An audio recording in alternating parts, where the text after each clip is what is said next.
Buenas tardes, mi nombre es Judith Sánchez y en esta ocasión analizaremos las aportaciones de algunos científicos que nos permiten descifrar el universo. Comenzaremos con Albert Einstein y su teoría sobre la relatividad. Posteriormente abordaremos el contexto de Edwin Hubble y sus aportaciones sobre la expansión del universo.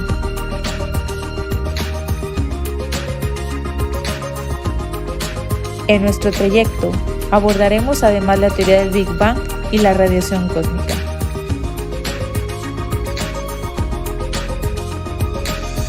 Y en un siguiente momento hablaremos sobre los agujeros de gusano y agujeros negros. Bienvenidos.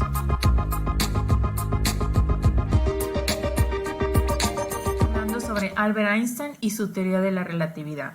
Primero hablemos un poco sobre su contexto. Albert Einstein fue un científico que nació en Alemania el 14 de marzo de 1879. Él fue el hijo primogénito de Hermann Einstein y Pauline Koch, ambos judíos. Posteriormente se trasladaron a Múnich, en donde el padre de Einstein se estableció junto con su hermano Jacob como comerciante de las novedades electrotécnicas de aquella época. Fue un niño quieto y ensimismado, quien tuvo un desarrollo intelectual lento. De hecho, decían que él era un mal estudiante. En 1894, debido a las dificultades económicas que enfrentaba su familia por el nacimiento de su hermana Maya, ocasionó que ellos se mudaran a Milán. Einstein permaneció en Múnich para terminar sus estudios secundarios. En 1903, Einstein contrajo matrimonio con Mileva Maric, una antigua compañera de estudios en Zúrich, con quien tuvo dos hijos, Hans Albert y Edward, quienes nacieron en 1904 y 1910 respectivamente.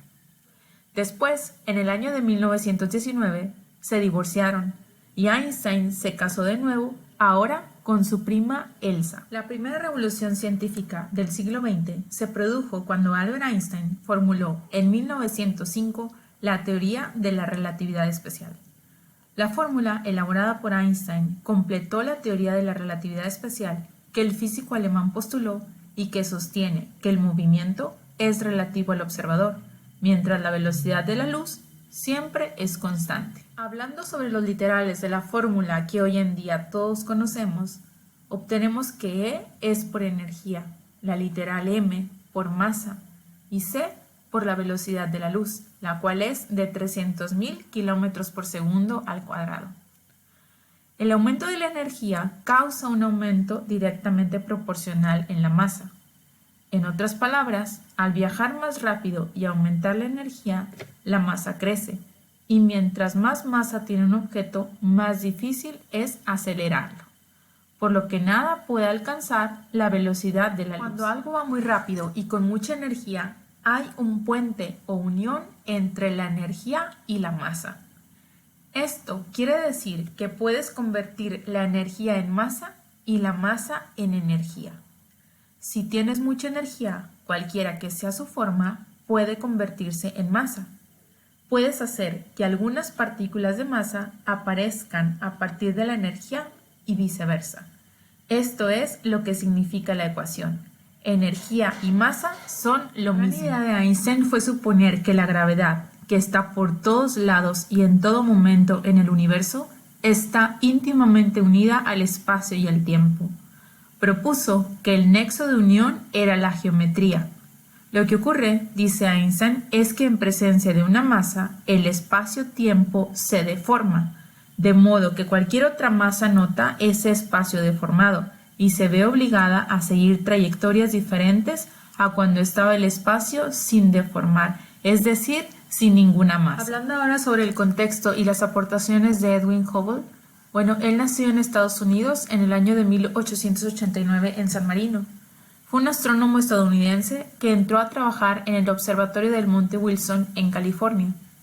Entre los años de 1922 y 1924, en base a un concienzudo estudio de cierto tipo de estrellas, denominadas cefeidas, estableció la existencia de nebulosas situadas fuera de la Vía Láctea. Hablando sobre la teoría de la expansión del universo de Edwin Hubble, se ha observado que las distancias entre las grandes estructuras del universo, como los cúmulos y supercúmulos de galaxias, se incrementan de manera progresiva.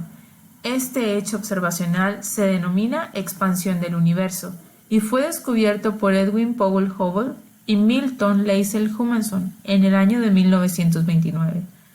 Si se toman dos cúmulos de galaxias, cualesquiera, la distancia entre ellos crece sin cesar, y lo hace no porque las galaxias o los cúmulos se desplacen, sino porque crece el espacio que media entre ellos. Cuanto más distantes entre sí se encuentran los cúmulos considerados, más veloz es el incremento de la distancia. La intensidad de la expansión del universo en cualquier instante de su historia se valora por medio del parámetro de Hubble. El valor actual del parámetro de Hubble recibe el nombre de constante de Hubble y se simboliza como H0. La expansión del universo no afecta a sistemas ligados gravitatoriamente. Continuaremos hablando ahora sobre la teoría del Big Bang, la gran explosión. El Big Bang es como los astrónomos explican la forma en que comenzó el universo. Es la idea de que el universo comenzó como un solo punto, luego se expandió y se estiró para crecer tanto como lo es ahora, y todavía se está extendiendo. En 1927, el astrónomo Georges Lemaitre tuvo una gran idea. Dijo que hace muchísimos años el universo comenzó como un simple punto. Dijo que el universo se había extendido y expandido hasta llegar a tener el tamaño actual y que aún podría seguir expandiendo. Todo lo que podemos ver en nuestro universo hoy en día, las estrellas, los planetas, los cometas, los asteroides, al principio no existían. Entonces, ¿de dónde vinieron? Comienzo diminuto y caluroso. En sus orígenes, el universo estaba formado por partículas diminutas y calientes, mezcladas con luz y energía.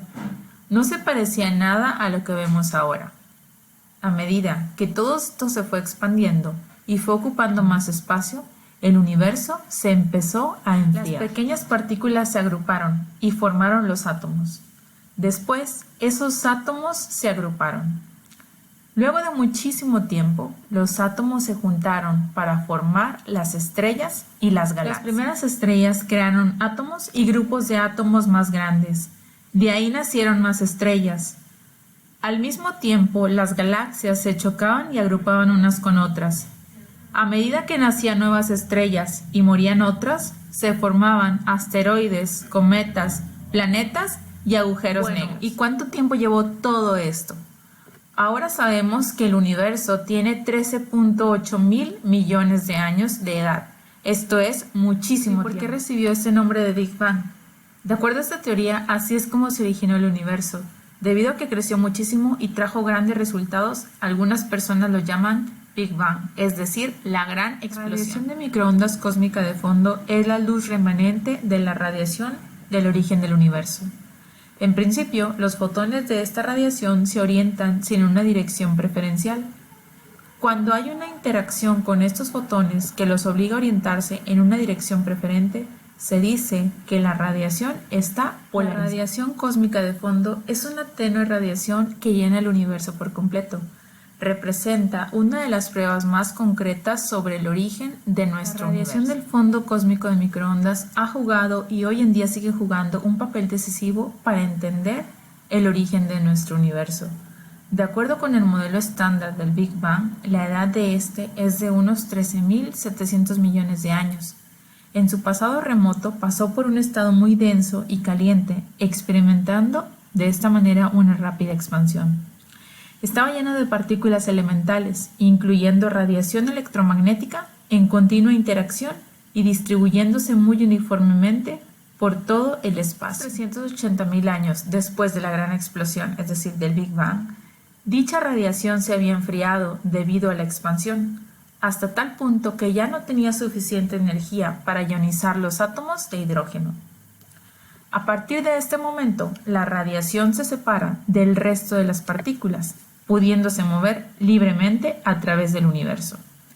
Esta radiación que podemos observar hoy en día en el rango de las microondas, con una temperatura de unos 270 grados centígrados bajo cero y que contiene información muy valiosa de las épocas más tempranas del universo, es lo que se conoce como el fondo cósmico de microondas. Ahora hablaremos sobre los agujeros negros, los cuales son objetos que tienen tanta gravedad que ni siquiera la luz puede escapar de ellos. y si pasan lo suficientemente cerca, terminan siendo tragada por ellos. Se crean por materia que está muy concentrada. Algunos de ellos nacen en la muerte de estrellas muy masivas que tienen al menos 30 veces la masa del Sol. Por último, abordaremos ahora sobre los agujeros de gusano, los cuales son una hipótesis. Es una solución a las ecuaciones de Einstein. Sin embargo, no se han encontrado evidencias de que realmente existen. Son simplemente una de las tantas soluciones a las ecuaciones. En teoría, estos agujeros de gusano no tienen tanta gravedad, ya que se supone que uno podría introducirse en uno de ellos y aparecer al otro lado del universo. Serían como una especie de túneles en el espacio.